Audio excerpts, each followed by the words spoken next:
What if I told you that one man, armed not with weapons but with words, managed to fight back against Hitler's propaganda machine during World War II?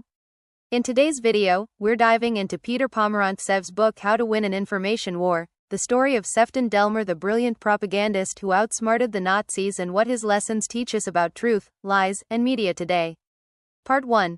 The context: World War II wasn't only fought with guns and bombs, it was also fought with information.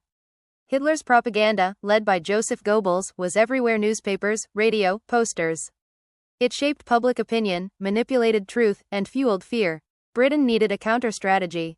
Not just military strength but psychological warfare. Enter Sefton Delmer, a British journalist who had lived in Germany, spoke fluent German, and understood how the Nazi mind worked.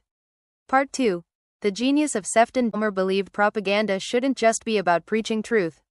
Instead, he created fake German radio stations that pretended to be run by ordinary Germans criticizing the Nazi leadership.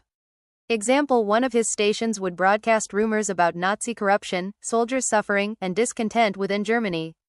Germans tuned in, thinking it was their own people talking, not British propaganda. This was psychological warfare at its sharpest, planting seeds of doubt inside the enemy's mind. His strategy wasn't about moral lectures.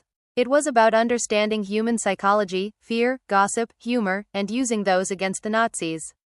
Part 3. Outwitting Hitler. Goebbels, the Nazi propaganda minister, was furious at Delmer's operations. The Nazis tried to block his radio stations, but Delmer kept changing frequencies. He spread messages that made Germans doubt their leaders, made soldiers feel abandoned, and even made Nazi officials paranoid about each other. One clever trick: spreading fake insider info that exposed weaknesses in the Nazi regime. Even if people didn't fully believe it, the doubt was enough to weaken trust.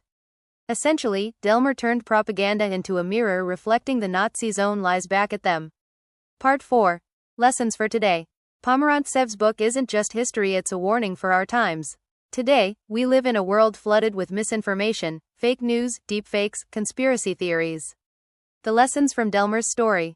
1. Facts alone aren't enough, you need to connect emotionally. 2. Understand your audience, speak in their language, reflect their concerns. 3. Humor and irony are powerful tools. Delmer used jokes to undermine Nazi authority. 4. Propaganda thrives on fear and division, counter it by exposing those tactics.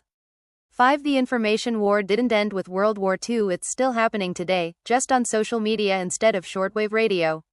Part 5. Final takeaway. Sefton Delmer's story shows that words can be weapons, and sometimes, the sharpest ones of all. Peter Pomerantsev reminds us that the fight for truth is never over. Whether it's resisting totalitarian regimes in the 1940s or fighting misinformation online today, the question is the same: how do we win an information war? And the answer lies in creativity, psychology, and never underestimating the power of stories. That's the summary of How to Win an Information War. If you found this fascinating, imagine how much more detail the full book has. It's part biography, part history, and part manual for the digital age.